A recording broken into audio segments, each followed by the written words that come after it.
त्या big boss मराठीच्या घरात नक्की चालू काय बाई? म्हणजे याची लफडे बाहेर जातात आहे, बाहेरची लफडे आतमध्ये येतात आहे. ह्या दोघांचा आतमध्ये फेक लव्ह अँगल चाललाय. ते अनुश्री प्राजक्ताला शिव्या देते. प्राजक्ता अनफेअर खेळते. रोशन तिकडं शपथा घेत चाललाय. अनुश्री सिगरेट पिते बिग बॉसच्या घरात. मी नाही म्हणत आहे. मला एक कमेंट आलेली. मी दाखवू शकतो तुम्हाला कमेंट बाई. पण कमेंट आहे. खरा विषय तो. कमेंटचा आतमधला मला नाही माहिती. आणि त्या राधा पाटीलचा बॉयफ्रेंड समजलाय मला. तो खूप डेंजरवाला जो बॉयफ्रेंड आहे ना, तो जर आतमध्ये आला तर सगळ्यांना मारून फाडून टाकेल. मला असा प्रश्न पडला तो कोणाला मारेल? जर त्या प्रभूला मारला तर मारून मारून त्याच्या आतला तो छोटा पुढारी बाहेर निघेल. सागर कारंडेला जर मारायला गेला, तो बिचारा सागरला जर मारायला गेला तर एवढा मारेल की त्या सागरच्या आतमधलं निळू फुलं बाहेर येईल. म्हणजे तो एवढ्या लेवलचा डेंजर माणूस आहे.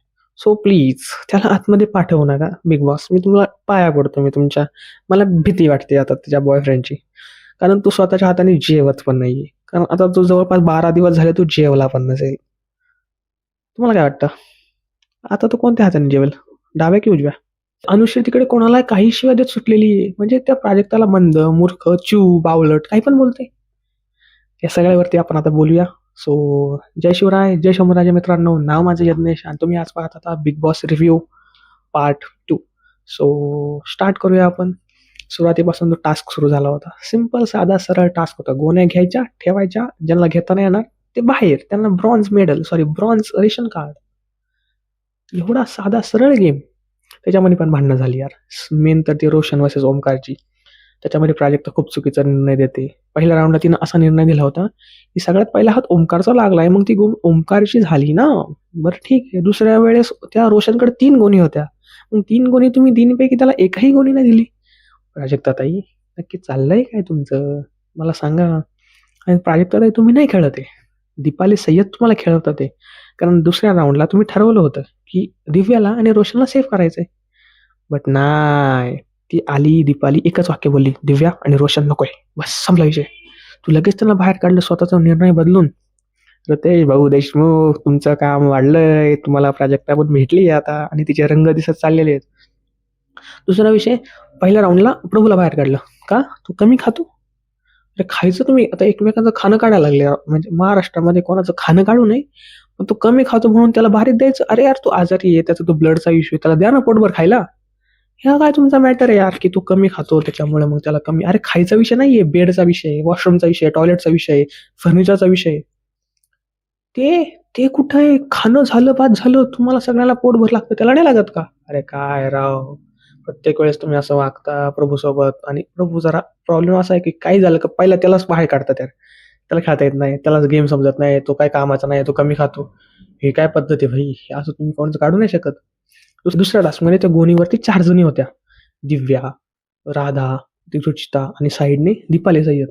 तर ती एकमेकाला एवढं घाण बोललेत ना, काय सांगू तुला आता. म्हणजे ती रुचिता डायरेक्ट त्या तन्वीला बोलली, तुला एका वेळेस किती मुलं लागतात? हे तुझं आधीचं स्टेटमेंट तिनं परत बोलून दाखवलं. बाबो, म्हणजे स्टेटमेंट किती मोठं आहे बघा. एका वेळेस तुला किती मुलं लागतात? कशाला रुचिता? कशाला तिला एवढी मुले लागतील? आणि तिला काय करायचंय? खायचंय, प्यायचंय, बसायचंय, करायचंय काय? असं स्टेटमेंट बोलणं लय चुकीचं आहे बाळ. लय बेकाराचा विषय. अशी कोणाची कॅरेक्टर काढू नये भाई. लय मॅटर होईल नंतर. परत तो विषय विशालचा आणि त्या तन्वीचा फेक लव्ह अँगलचा. एकतर नीट नीट सांगतो हं, कारण मी पण कन्फ्युज आहे जरा. तुम्हाला आता नीट क्लिअर करतो मी. एकतर तो वरतून तो काचा काचा बोलतो ना, तो विशालवाला बिरबलवाला, तो वरतून बोलला होता की तूच मला बोलली होती की आपण फेक अँगल तयार करू. हे ऐकलं अनुश्रीताईनं. तिनं 2 उड्या मारल्या वरती, ये ये करत. तिनं सांगितलं प्राजक्ताला. प्राजक्ता नंतर खाली आली. प्राजक्ताने सांगितलं शनलीला. शनलीला सांगितलं. त्याच्यानंतर जेव्हा तन्वीची तिची भांडणं झाली, कोणाची?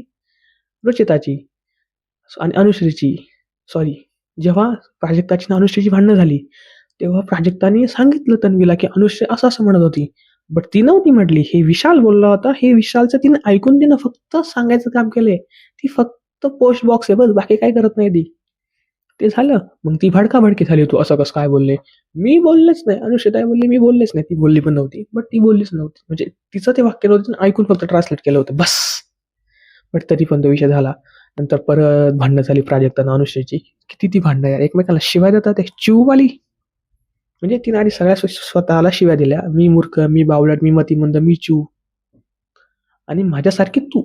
म्हणजे एक तर मला शिव्या द्यायच्या आणि माझ्यामध्ये तिला उडून घ्यायचं. काय भारी आयडिया वापरली. आणि काय बोलते यार ती.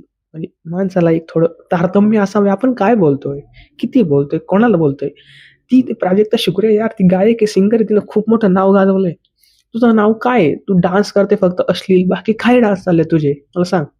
नाही या ठिकाणी, ज्या ठिकाणी ऐतिहासिक वारसा आहे तिथे जाऊन तू डान्स करतेस, नंतर शिव्या खातेस लोकांच्या. आणि तू लोकांना शिव्या द्यायचं काम करू नको ताई, प्लीज. एक तर जी कमेंट खरी आहे का तुम्ही सिगरेट पिताय, तर मग तर विषय वेगळा आहे. एक तर तुम्ही चहा चोरताय, परत ती अंडी घेऊन आल्यानंतर तुम्ही लपून ठेवताय त्या बाहेरच्या सोफ्याच्या खाली. का लपून ठेवून काय करायचंय? तू तर बोलली होती मी सगळ्यांची अंडी फोडणार आहे. कसली अंडी? कोणती अंडी फोडणार आहेस तू आणि कशाने फोडणार आहेस तू? तुझ्याकडे काय आहे का अंडी फोडायला, की अशी फोडणार आहेस? मला जरा सांग ताई तू. कारण तुझं जे वागणं आहे ना, ते लय चुकीचं आहे बाई, लय चुकीचं आहे. आणि राहिला विषय तो राधा पाटीलच्या बॉयफ्रेंडचा, तो लय बेकार आहे बरं का. तो डायरेक्ट मारून फाडून टाकतो. तो पाहत पण नाही पुढे कोण आहे. तो 3 वर्ष माझ्याशिवाय जेवलाच नाहीये. तो गब्बर आहे का ठाकूर आहे तो काय माहिती, पण तो 3 वर्ष जेवलाच नाहीये. मी फक्त त्याला भरवते. ही बाहेरची लफडी आतमध्ये, आतली लफडी बाहेर, हेच चालूच आहे. बट मला राधा पाटीलचा बॉयफ्रेंड माहिती आहे. खरंच ऐकायचं तुम्हाला? नको यार. मला कन्फर्म नाही माहिती. मला खूप जास्त कमेंट खाली, म्हणजे रील्सच्या खाली कमेंट पाहिले आहेत मी कोण येतो, बट नाही बोलायचं मला. कन्फर्म त्याला मी नक्की सांगेल 1000%. पण मला डाऊट आहे त्या व्यक्तीवरती की तो असू शकतो. पण जर तो असेल तर भाई मी त्या दोघांच्या पाया पडेल यार. काय जोडी आहे परफेक्ट. एक तो रॅपर, सिंगर, पुण्यातला, मुंबईचा, महाराष्ट्रातला खूप मोठा आताचा रॅपर, आणि राधा पाटील. अरे यार, क्यूट जोडी यार. पण हाताने, स्वतःच्या हाताने जेवलं पाहिजे. स्वतःला 2 हात दिलेत, गरजेचे हाताने जेवायचं. सारखं सारखं काय भरवायचं यार, पटत नाही हा. बरं, असा सगळा विषय झालाय कालच्या भागामध्ये. आणि फॉर रोशन भजनकर, रोशन भजनकरने जे केलंय ते 100% बरोबर आहे. कारण एकतर पहिल्यांदा त्याला काढलं का, तर पहिला हात त्याचा लागला होता, ओमकारचा, म्हणून त्याला बाहेर केलं. दुसऱ्या वेळेस रोशनने 3 गुणी घेतल्या, तरी पण त्याला दिलं नाही. हे खूप अनफेअर झाले रोशनसोबत. तो ठीक आहे, बॉडी बिल्डर आहे, तो फळं वगैरे किंवा मग 25% राशन मग तो म्हणजे करू शकतो ॲडजस्ट. बट स्टील तू प्राजक्त जे करते ते चुकीचं आहे, खूप जास्त चुकीचं आहे. ओके. आणि राहिला विषय आयुष आणि त्या प्रभूचा. आयुष त्याला खूप चांगलं समजवत होता, तुला काय त्रास होत असेल तर सांग, मी माझं तुला गोल्डन रेशन कार्ड तुला देतो, वगैरे वगैरे. पण तो प्रभू एक नंबरचा आतल्या, जे राधा पाटील त्याला बोलली ना, तो तेच आहे. तो 10 मिनिटात त्या दिव्याला जाऊन म्हणतोय, असे लोक मला येऊन बोलतात की असं तसं तसं, मला काही गरज नाहीये भाई.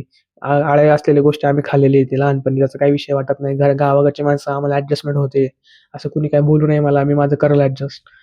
तू प्रेमाने बोलायला आला होता रे, तू त्याची पार आयमाय करून टाकलीस. सो विकेंडला खूप मजा येणार आहे आजच्या एपिसोडमुळे. सो नक्की पहा, तुम्ही पण पहा, मी पण पाहतो. तर तुम्हाला आवडला असेल तर नक्की कमेंट करा, आणि सबस्क्राईब केलं तर मला अजून बरं वाटेल. थँक्यू.